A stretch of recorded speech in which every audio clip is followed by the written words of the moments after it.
नमस्कार दोस्तों, कैसे हो आप।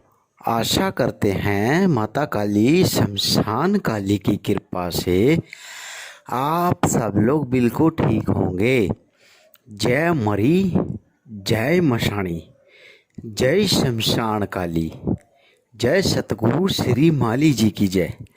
मैं भगत नरेश कुमार पांचाल अपने चैनल में आप सभी भाइयों का, आप सभी बहनों का, आप सभी माताओं का फिर से स्वागत करता हूँ। मैं आपसे हाथ जोड़कर एक यह प्रार्थना कर रहा हूँ कि मेरी इस वीडियो को पूरा सुने और अंत तक सुने। इसका पहला भाग यही है, एक दूसरा भाग और है। इन दोनों भागों की वीडियो को आप पूरा सुने। आज मैं आप सब भाइयों के लिए, आप सभी माताओं के लिए कुछ ज्ञान की बातें बताने जा रहा हूँ जो जीवन में आपके काफ़ी काम आएगी। मेरी बात आप हमेशा याद रखना, सदा अपने माता पिता की आज्ञा का पालन करना, उनकी सेवा करना, उनका कभी भी दिल ना दुखाना। यहाँ तक कि जो विकलांग लोग होते हैं, जो मजबूर लोग होते हैं, उनको भी कभी दिल दुखाने वाली बात ना कहना, कभी किसी का मजाक ना उड़ाओ, ना कभी किसी को कोई गलत बात बोलो अपने मुख से, और ना कभी किसी से गलत शब्द बोलो, ना कभी किसी की चुगली करो, ना कभी किसी का मन दुखाओ। ठीक है। और हाँ, मैं उन महिलाओं से भी एक बात कहूँगा, अपने सास ससुर की सदा सेवा करें, अपने सास और ससुर का सदा कहना माने, अपने सास ससुर की आज्ञा का पालन करें। ठीक है। और हाँ, कभी भी जीवन में उनका मन ना दुखाएं, क्योंकि आज आप उनकी बहू हो तो आने वाले टाइम में आपको भी सास बनना पड़ेगा। जैसा आप बोगे ऐसा ही आपको काटना पड़ेगा। जब बबूल का पेड़ ही बो दिया तो आप ये बताओ उससे फल की क्या इच्छा रखोगे। वहाँ से तो बबूल के पेड़ से तो कांटे ही मिलेंगे, और क्या मिलेगा आपको, ये बताओ। तो इसलिए कभी भी अपने सास ससुर का दिल ना दुखाना, क्योंकि मेरे पास काफ़ी फ़ोन आते हैं ऐसे जिनकी सास मेरे आगे रोती है, भी हमारी बहू हमारे को तंग करती है, या हमारी बहू हमारे को खाना नहीं देती, या हमारा बेटा हमारे को मारता है, हमारा बेटा बहू के कहने में आगे हमारी बेइज्जती करता है। ऐसा काम कभी भी ना करना। जैसा आप कर्म करोगे ऐसा ही आपको फल मिलेगा। आज जो बेटा अपनी सास के, अपनी पत्नी के कहने में आके अपने माता पिता को पीटता है या मारता है, तो कल को उसके साथ भी ऐसा ही होना है। ठीक है।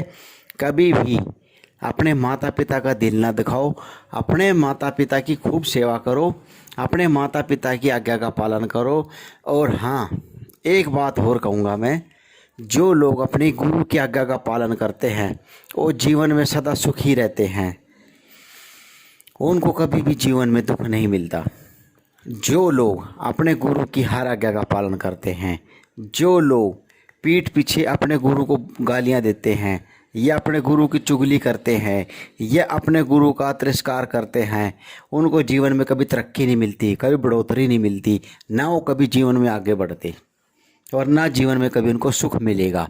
जो लोग अपने गुरु की इज्जत नहीं करते, जो लोग अपने गुरु को पीछे से चुगलियां करते हैं, जो लोग पीछे से गालियां देते हैं।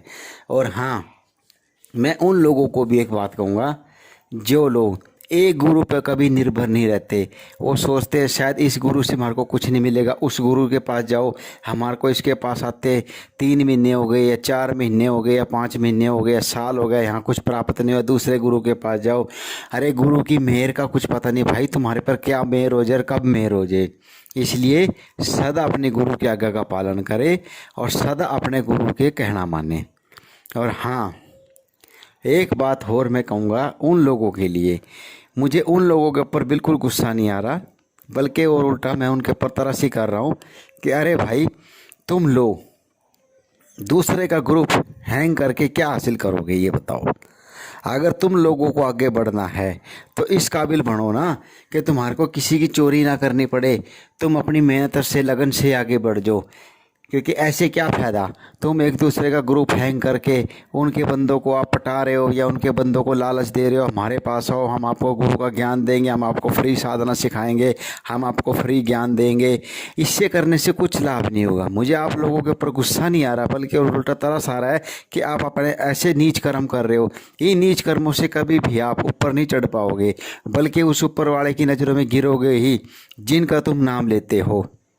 जिस गुरु महाराज का या जिस पीर बाबा का या जिस साईं दा आप नाम लेते हो, उसके चरणों में आप गिरोगे ही, उसकी नज़रों में तो आप गिर चुके हो, क्योंकि ऐसे नीच कर्म करने से। अरे भाई, आप लोग सोचो कि गुड़ को आप कहीं भी रख दो, जहाँ भी गुड़ को रखोगे मक्खियों ने तो वहाँ आना ही आना है। तो ऐसा कर्म करो ना कि जहाँ गुड़ रख दिया मक्खियाँ खुद आएँ आपके पास चल के। ऐसा कर्म क्यों करते हो कि तुम्हारे को चोरी करने की ज़रूरत पड़े? चोरी करने वाला कर्म ना करो ना तुम। ऐसा कर्म ही ना करो कि आप लोगों को चोरी करनी पड़े, क्योंकि चोरी करने से आप आगे ना तो कभी बढ़े हो और ना कभी बढ़ोगे। क्या फ़ायदा, आप लोग एक दूसरे का ग्रुप हैंग कर रहे हो, एक दूसरे का ग्रुप हैंग करके आप आगे बढ़ रहे हो। ये तो वही बात होगी, 4 दिन की चांदनी फिर अंधेरी रात। इससे कोई लाभ नहीं होगा। मैं तो आप लोगों से एक ही बात कहूँगा कि आगे बढ़ने के लिए सच्चे के मार्ग पे चलो, झूठ के मार्ग पे ना चलो, ठीक है? अगर सत्य के मार्ग पे चलोगे तभी आपको बढ़ोतरी मिलेगी, झूठ के मार्ग पे चलने से आपको बढ़ोतरी नहीं मिलेगी। मैं आप लोगों से हाथ जोड़कर यही गुजारिश करता हूँ कि ऐसे कर्म ना करो कि आपको उस ऊपर वाले की नज़रों में गिरना पड़े। मैं एक बार फिर से कहूँगा भाइयों को कि अपने माता पिता की आज्ञा का पालन करें, अपने माता पिता की सेवा करें, अपने माता पिता का खूब सही ढंग से आशीर्वाद ले, ताकि आपको जीवन में बढ़ोतरी मिले। ना कोई चिंता, ना कोई भय, काल का माता तेरी सदा ही जय। ना कोई चिंता, ना कोई भय, काल का माता तेरी सदा ही जय। ना कोई चिंता, ना कोई भय, काल का माता तेरी सदा ही जय। इसलिए भाई, हम लोगों को कोई ना चिंता है ना कोई भय, क्योंकि हमारे सिर के ऊपर तो उस काल का माता का ही हाथ है भाई। हम तो उस काल का माता के भरोसे पे हैं। हमने किसी के साथ चोरी ठगी करते, इसलिए ना हमने कभी किसी का दिल दुखाया और ना कभी दुखाते। मेरी एक बात और ध्यान रखना, सिर पे बर्फ़, मुंह में शक्कर और पैर में चक्कर। इसका मतलब समझो, भी सिर ठंडा, मुंह मीठा और पैर में ठंडक, ये रखो बस। अगर ज़िंदगी में कामयाब होना है तो मेरी ये बात ध्यान रखना हमेशा, सिर पे बर्फ़, मुंह में शक्कर और पैर में चक्कर। इस बात को हमेशा ध्यान रखना। ना कोई चिंता, ना कोई भय, काल का माता तेरी सदा ही जय। अगर आपको मेरी यह वीडियो अच्छी लगे, ज़्यादा से ज़्यादा लाइक करें, शेयर करें और बेल का बटन ज़रूर दबाएं। और एक दूसरा भाग और है, उसको भी सुनें, क्योंकि उसमें आपको मैं पूरी विधि, पूरा ज्ञान देने जा रहा हूँ। ठीक है दोस्त।